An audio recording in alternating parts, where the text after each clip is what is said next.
চতুর্থ শ্রেণীর ছাত্রছাত্রীরা দীর্ঘদিন বাদে তোমাদের উইংস ক্লাসটি আমরা শুরু করছি। উইংস পার্ট 2 দিয়ে আমরা শুরু করছি। পরপর অনেকটা আজকে আমরা কাজ করে নেব, কেননা অনেকটা সময় আমাদের গ্যাপ গেছে বিভিন্ন অসুবিধায়। তো আমরা শুরু করি। দ্বিতীয় অধ্যায়ের প্রথম যে অ্যাক্টিভিটিটি আছে সেটা হচ্ছে, এখানে কতগুলি ছবি দেওয়া আছে যেখানে বিভিন্ন রকম খেলাধুলা চলছে, বিভিন্ন গেম চলছে কলাম এতে, এবং সেই গেমে যারা পার্টিসিপেট করে সেই সমস্ত প্লেয়ার্সদের কি নাম হয় সেরকম নামগুলো দেওয়া আছে। তোমাদের দাগ টেনে মেলাতে হবে। আমি এটা করে দিচ্ছি না, শুধু বলে দিচ্ছি। যেমন ধরো তোমরা এটা জানো, খেলাটা কি হচ্ছে, ক্রিকেট। যারা ক্রিকেট খেলে তাদের বলা হয় ক্রিকেটার। তাহলে ক্রিকেটারদের সঙ্গে, তাহলে এই যে ক্রিকেটার্স, এই ক্রিকেটার্স ওয়ার্ডটা এই ছবির সঙ্গে দাগ কেটে মেলাতে হবে। এটা তো তোমাদের খুব প্রিয় খেলা ফুটবল। যারা ফুটবল খেলেন তাদেরকে বলা হয় ফুটবলার্স। তো সেই ফুটবলার্স শব্দটা এখানে আছে, তোমরা এই ফুটবলার্স শব্দের সঙ্গে এই ছবিটাকে মিল করবে। This is the picture of tennis playing. This guys are playing tennis. তাহলে টেনিস যারা খেলেন তাদেরকে বলা হয় টেনিস প্লেয়ার্স। একদম ওপরে ওয়ার্ডটা আছে tennis players. Next and last picture, এরকম একটা স্টিক দিয়ে ক্রিকেট বলের মতো একটা বলকে হিট করে খেলা হয়। This is hockey. তো who plays hockey, the players are called hockey players. এই যে এটা হচ্ছে হকি প্লেয়ার্স। তাহলে হকি এই ছবিটির সঙ্গে এই হকি প্লেয়ার্স দাগ কেটে মেলাতে হবে, ঠিক আছে। পেজ নাম্বার 75, সেখানে একটি ছবি আছে। তোমরা এই ছবিটি ভালো করে যদি লক্ষ্য করো তো তোমরা নিশ্চয়ই বুঝতে পারছো এটা কোন খেলার কথা বলা হচ্ছে। বুঝতে পেরেছ নিশ্চয়ই।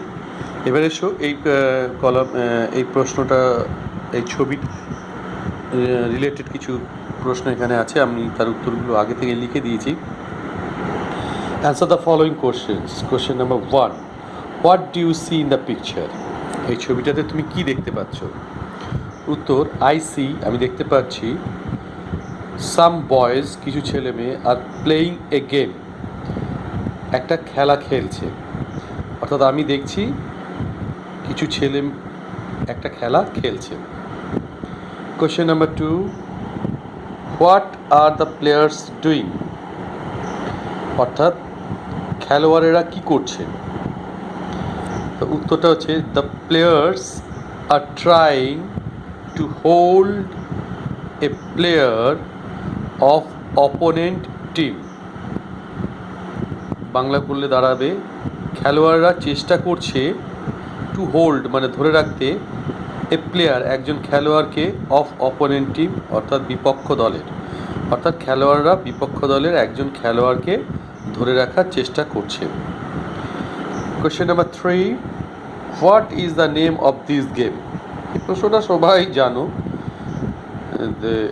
The name of this game, এই খেলাটার নাম, ইজ হয় কবাডি। অর্থাৎ এই খেলাটার নাম হলো কবাডি। উইংস পার্ট 2-র ইন্ট্রোডাকশন পোর্শনটা আমরা পেরিয়ে এসে প্রথম যে কাজটি আমরা পাচ্ছি সেটা হচ্ছে একটা প্যাসেজ দেওয়া আছে, লিখেছে রিড দ্য প্যাসেজ, অর্থাৎ প্যাসেজটা পড়ো, অনুচ্ছেদটি পড়ো, and do the following activities, এবং পরবর্তী যে কাজকর্মগুলো দেওয়া আছে, অ্যাক্টিভিটিসগুলো দেওয়া আছে, সেগুলো করতে হবে। তো চলো আমরা পড়াটা শুরু করি। Sunil was going to a new school. Sunil একটা নতুন স্কুলে যাওয়া শুরু করেছিল। He did not like the school at all. সে সেই স্কুলটাকে একেবারেই পছন্দ করতো না।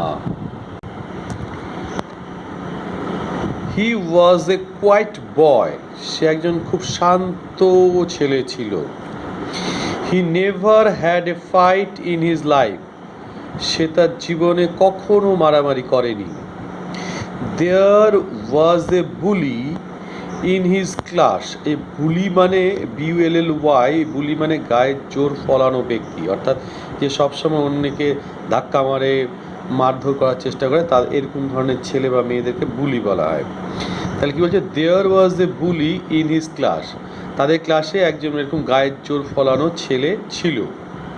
হি use to beat comma take away tiffin and make the boys do his homework.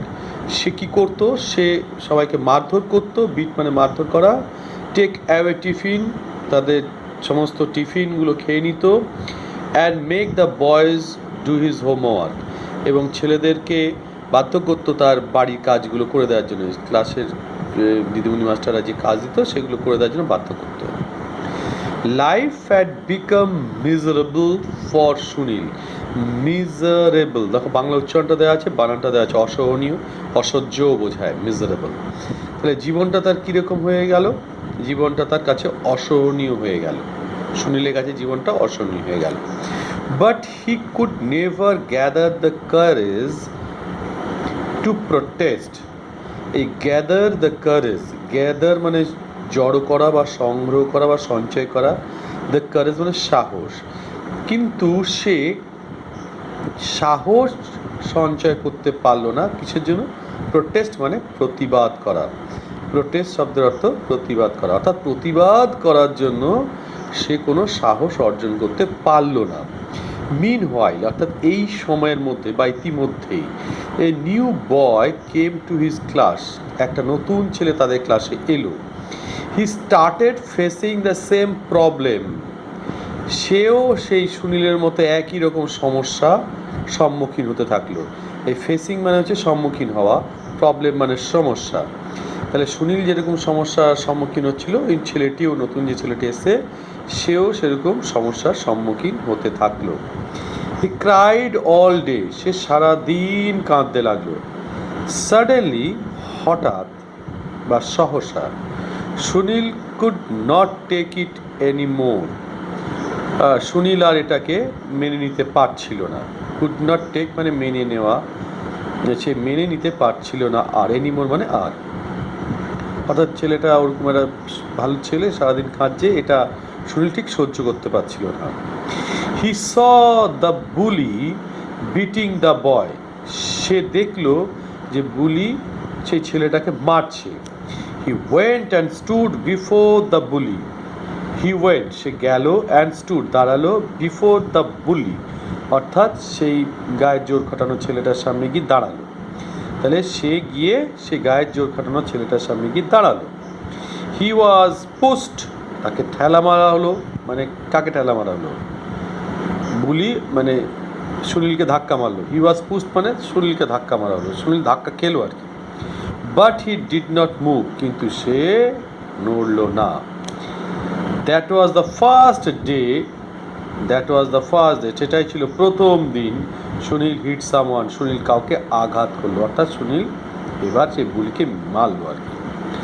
He did so, সেরকম কেন করলো? হি ডিড সো, সেরকম করলো, টু সেভ রক্ষা করতে, হিজ ফ্রেন্ড তার বন্ধুকে, অর্থাৎ সে তার বন্ধুকে রক্ষা করার জন্যই এমন করেছিল। He never knew he could do it, he never knew, সে জানতোই না, কখনোই জানতো না, হি কুড ডু ইট, সে এরকম করতে পারে, অর্থাৎ সে যে এমন করতে পারে, অর্থাৎ এরকমভাবে যে প্রতিবাদ করতে পারে, সে কখনোই জানতো না। Everyone in the class was delighted, delighted মানে হচ্ছে উৎফুল্লিত হওয়া বা খুব উৎসাহিত হয়ে পড়া। তাহলে এভরিওয়ান ইন দ্য ক্লাস মানে শ্রেণীতে যারা ছিল সবাই খুব উৎসাহিত হয়ে পড়লো। সুনীল হ্যাড এমার্জড, এমার্জ বা ইমার্জড কথাটার অর্থ হচ্ছে প্রকাশিত হওয়া। তাহলে সুনীল হ্যাড এমার্জ, সুনীল প্রকাশিত হলো কিভাবে? অ্যাজ সেভিয়ার, অর্থাৎ একজন রক্ষাকর্তা হিসাবে, আননোয়িংলি অজান্তেই, অর্থাৎ সুনীল তার অজান্তেই সকলের রক্ষাকর্তা হিসাবে প্রকাশিত হয়ে উঠল। এই প্যারাগ্রাফটা পড়ে এবার আমাদের নিচে কিছু প্রশ্ন বা অ্যাক্টিভিটি আছে, সেগুলো উত্তর দিতে হবে, আমরা সেদিকে যাচ্ছি।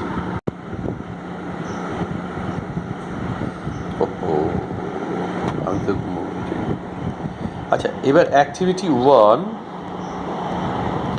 এই অ্যাক্টিভিটি 1-এ কি বলা হয়েছে? Answer the following questions.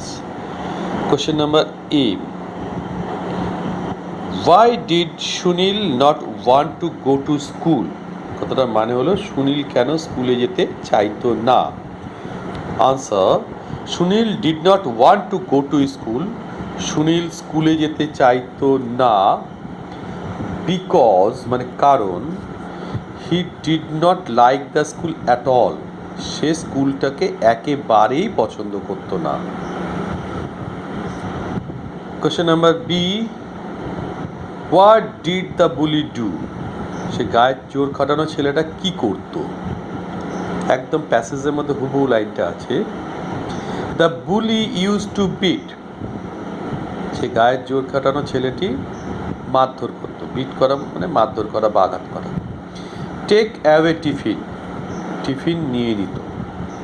And make the boys do his homework, ছেলেদেরকে বাধ্য করতো তার বাড়ির কাজগুলো করে দেওয়ার জন্য, হোমওয়ার্ক মানে বাড়ির কাজ।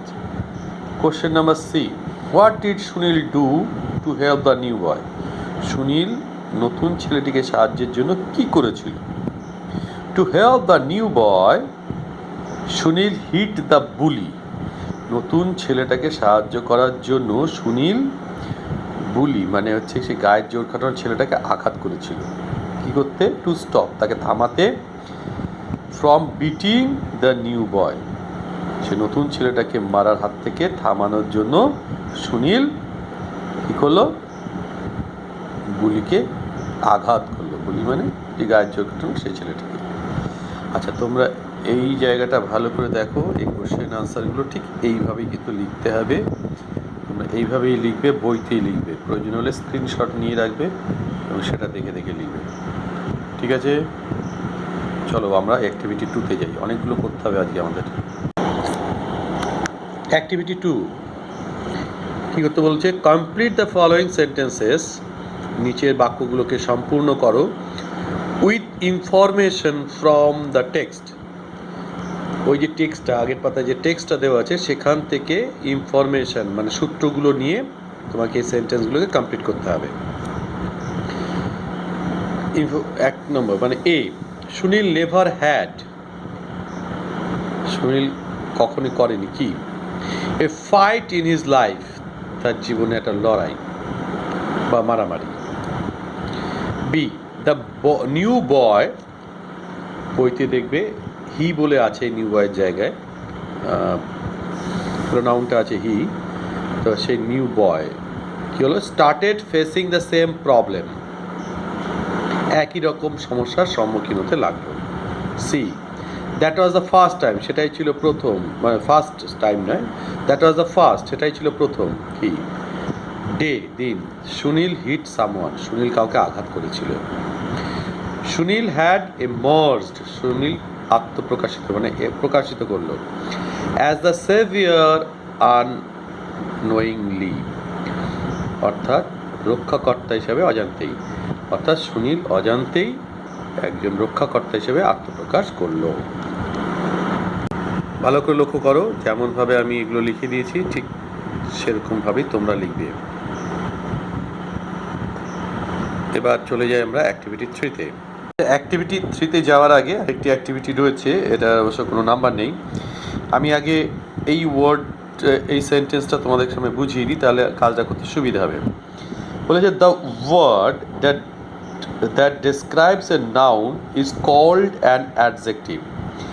অর্থাৎ নাউন মানে বিশেষ্য পদ, অর্থাৎ যেটার দ্বারা কোনো নাম বোঝায়, যে ওয়ার্ডটা দ্বারা, যে শব্দটা দ্বারা কোনো নাম বোঝায় তাকেই বলে নাউন, বাংলায় বলে বিশেষ্য পদ। সেই নাউনের দোষ, গুণ ইত্যাদি যেভাবে ব্যাখ্যা করে, ডেসক্রাইব করা, ব্যাখ্যা করা, যে ওয়ার্ডটা সেটাকে ব্যাখ্যা করে, যেটাকে ক্ল্যারিফাই করে, তাকেই বলা হয় অ্যাডজেক্টিভ। অর্থাৎ বাংলায় এই অ্যাডজেক্টিভকে বলা হয় বিশেষণ পদ। অর্থাৎ যে শব্দ নাউনকে বর্ণনা করে তাকে অ্যাডজেক্টিভ বলে। নাউন মানে বিশেষ্য পদ, অ্যাডজেক্টিভ মানে বিশেষণ পদ। অর্থাৎ দোষ, গুণ, ভালো, মন্দ, খারাপ, সংখ্যা ইত্যাদি যে ওয়ার্ড দ্বারা বোঝাবে সেটাই হচ্ছে অ্যাডজেক্টিভ। আমাদেরকে কি করতে বলা হয়েছে? এবার আমরা এসো এই ইনস্ট্রাকশনটা পড়ি, লাল কালি দিয়ে। রিড দ্য ফলোয়িং সেন্টেন্সেস, নিচের বাক্যগুলি পড়ো কেয়ারফুলি, খুব যত্ন সহকারে।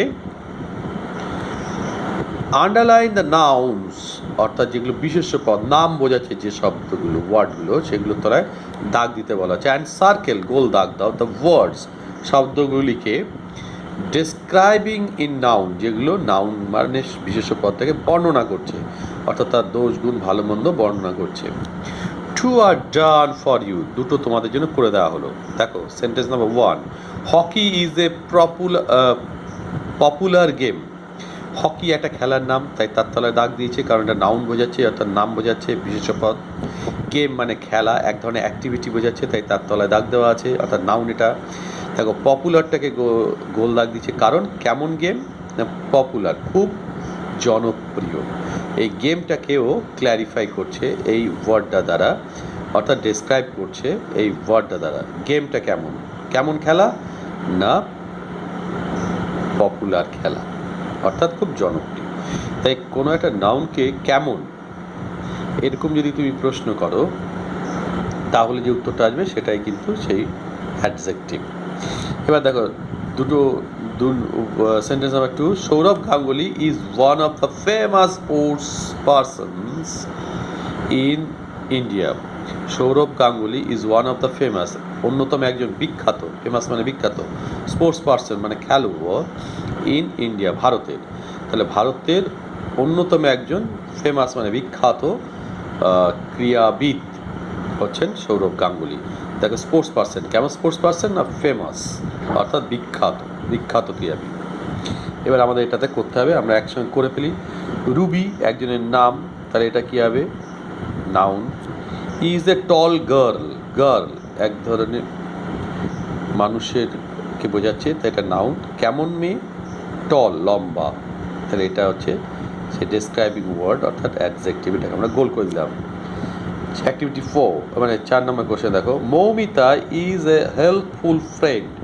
তাহলে মৌমিতা একজনের নাম, তাহলে এটা তো নাউন হবেই। ফ্রেন্ড এই শব্দটা মানে হচ্ছে বন্ধু, অর্থাৎ একটা সম্পর্কের নাম, তাহলে এটাও নাউন। কেমন ফ্রেন্ড না হেল্পফুল, এটা ডেসক্রাইবিং ওয়ার্ড, অর্থাৎ অ্যাডজেক্টিভ, এটাকে গোল দাগ দিতে হবে। 5 নম্বর, she is a kind mother, সে একজন দয়ালু মা। এই শিটা কিন্তু নাউন নয়, এটা প্রোনাউন, ভুল করে তাহলে আবার দাগ দিয়ে নিও না। মাদার এটা আমাদের সম্পর্কের নাম, তাই এটা হচ্ছে নাউন। মা কেমন, দয়ালু, খুব সৎ মমতাময়ী মা, তাই এই কাইন্ড শব্দটা হয়ে যাবে গোল। ঠিক আছে, ঠিক এইভাবে অ্যাক্টিভিটিটা করে ফেলবে। অ্যাক্টিভিটি 3 পেজ নাম্বার 78, ইনস্ট্রাকশন দেওয়া আছে, underline the adjectives in the following sentences two are done for you. অর্থাৎ অ্যাডজেক্টিভগুলোর নিচে তুমি দাগ দাও, দুটো তোমার জন্য করে দেওয়া হলো। অ্যাডজেক্টিভ কোনগুলো ভালো করে মনে রাখবে, নাউনকে ডেসক্রাইব করে, অর্থাৎ বিশেষ্য পদকে। শুধু একটা বাংলা একটা শব্দ মনে রাখবে, কেমন বা কী রকম বা কত, এরকম প্রশ্ন একটা করলে পরে যে উত্তরটা পাবে সেটাই মোটামুটি বিশেষণ, বাংলায় ইংরেজিতে সেটা হচ্ছে অ্যাডজেক্টিভস। দেখাটা উদাহরণ দিলে বুঝতে পারবে। A, the big elephant loved peanuts. The big elephant, এলিফ্যান্টটা একটা প্রাণীর নাম, তাহলে এটা নাউন। সেই এলিফ্যান্টটা কেমন না বিগ, এটা হলো অ্যাডজেক্টিভ, তার তলে দাগ দেওয়া হচ্ছে। B, the warm sun melted the snow. গরম বা উষ্ণ সূর্য বরফ গলিয়ে দিচ্ছে, তাহলে এখানে সান এটি একটি বিশেষ জ্যোতিষ্কের নাম, তাই এটা নাউন। এবার সেই সানটা কেমন না ওয়ার্ম মানে উষ্ণ, দেখো তার তলায় দাগ দিয়েছে, এটা হচ্ছে অ্যাডজেক্টিভ। এবার সিতে আসি, দ্য বেবি ইজ ওয়ারিং, পরে আছে এ রেড ড্রেস। তাহলে শিশুটি একটি লাল পোশাক পরে আছে, তাহলে ড্রেস এটা একটা বিশেষ আচ্ছাদনের নাম। সেই ড্রেসটা কেমন না লাল, রেড, এটা ডেসক্রাইব করছে ড্রেসটাকে, ড্রেসের কোয়ালিটিটাকে, ড্রেসের বৈশিষ্ট্যটাকে, তাই এটা হবে adjective. D, loud music May heart your years.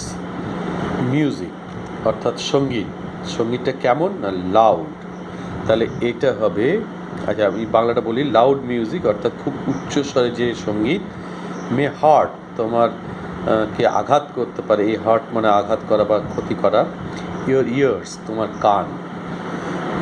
কানগুলোকে, অর্থাৎ আমাদের কানগুলোকে খুব উচ্চ সঙ্গীত ক্ষতি করতে পারে। তাহলে সঙ্গীত এটা একটা বিশেষ ধরনের যন্ত্রাংশের ব্যাপার। তাহলে সেটা কীরকম না লাউড, এই লাউডটা হবে adjective. The little boy was lost in the fair, ছোট্ট ছেলেটি মেলায় হারিয়ে গেল। তাহলে ছেলেটিকে এই বয় এটা একটা বিশেষ ধরনের মনুষ্য জাতির একটা অংশের নাম, বালক, ছেলেদেরকে ছোটো ছোটো ছেলেদের বোঝায় সাধারণত। এবার বলছে ছেলেটা কেমন না লিটিল, তাহলে এই লিটিলটা হবে অ্যাডজেক্টিভ অর্থাৎ বিশেষণ। A strong wind blew from the West, একটা জোরালো হাওয়া পশ্চিম দিক থেকে বইছে। তাহলে এবার হাওয়াটা কেমন সেটাই অ্যাডজেক্টিভ হয়। বলো কি ঠিক বলেছ, স্ট্রং, হাওয়াটা ছিল স্ট্রং। তাহলে তোমরা দেখে নাও কোন উত্তরে দাগ হবে। ঠিক আছে, চলো পরে অ্যাক্টিভিটি যাই। অ্যাক্টিভিটি 4 এটা একেবারেই অ্যাক্টিভিটি 3-র অপোজিট। যে circle the nouns which are qualified by the adjectives written in italics two are done for you. মানে সেই নাউনটাকে তোমাদের সার্কেল করতে হবে যেটা ইটালিক ওয়ার্ডের যে ডেসক্রাইবিং ওয়ার্ডগুলো রয়েছে সেটার সঙ্গে ম্যাচ করছে, মানে ক্ল্যারিফাই করছে। দেখো একটা বলে দিয়েছে, দুটো তোমাদের করা আছে। My mother made a delicious dinner, dinner মানে রাতের খাবার, ডিলিশিয়াস এই রাতের খাবারটাকে গোল করে দিয়েছে। অর্থাৎ এই যে ডিলিশিয়াস এই ওয়ার্ডটা কার সঙ্গে সামঞ্জস্য রয়েছে, অর্থাৎ কাকে ক্ল্যারিফাই করছে, কোন নাউনটাকে ব্যাখ্যা করছে। যে ডিনার মানে রাতের খাবার, রাতের খাওয়াটা কেমন ছিল না খুব ডিলিশিয়াস। বি দেখো, the man entered into a big bungalow, বাংলোটা কেমন না বিগ, এই বিগের সঙ্গে ম্যাচ হচ্ছে বাংলো। মনে রাখবে অ্যাডজেক্টিভের পরে সাধারণত নাউনটা থাকে। তাহলে এটা কী হবে, আই লাভ রেড রোজ। তাহলে এই রেড এই অ্যাডজেক্টিভটা কোন নাউনটাকে ব্যাখ্যা করছে, রোজটাকে। তাহলে রোজটা হবে গোল, গোলাপটা কেমন লাল। Raju is an intelligent boy, তাহলে রাজু একজন মানে খুব বুদ্ধিমান ছেলে। এই যে ইন্টেলিজেন্ট এই যে এটা অ্যাডজেক্টিভ, এটা কোন নাউনের অ্যাডজেক্টিভ, বিজ্ঞ বা জ্ঞানী। তাহলে ছেলেটা boy. Yesterday I watched an exciting kabaddi match, তাহলে কবাডি ম্যাচটা কেমন ছিল, খুব এক্সাইটিং। তাহলে এই এক্সাইটিং মানে খুব উত্তেজনাপ্রবণ, তাহলে এখানে হবে কবাডি। এক্সাইটিং কবাডি, আচ্ছা কবাডি ম্যাচটা কি, অর্থাৎ কবাডি খেলা। Rubina wore a beautiful dress for the party, Rubina পার্টির জন্য একটা খুব সুন্দর পোশাক পরেছিল। তাহলে এই বিউটিফুলটা কোনটাকে নাউনটাকে এই করছে, ক্ল্যারিফাই করছে, ড্রেসটাকে, পোশাকটা সুন্দর ছিল। I crossed A dusty road, আমি একটা খুব ধুলো নোংরাপূর্ণ রাস্তাকে ক্রস করলাম, অতিক্রম করলাম। এই যে ডাস্টি অর্থাৎ ধুলো নোংরাপূর্ণ রাস্তা কোনটার সঙ্গে মিলছে, সেটা হচ্ছে এই নাউনটা অর্থাৎ রোড, রোডকে ক্ল্যারিফাই করছে ডাস্টি, রোডটা কেমন না ডাস্টি। তাহলে এটাকে গোল করতে হবে। এই ছিল অ্যাক্টিভিটি। ভিডিওটি অনেক লম্বা হয়ে গেছে, জানি না পোস্ট করা যাবে কি না। আজকে এই পর্যন্তই শেষ করছি, পরের দিন বাকিটা চেষ্টা করব।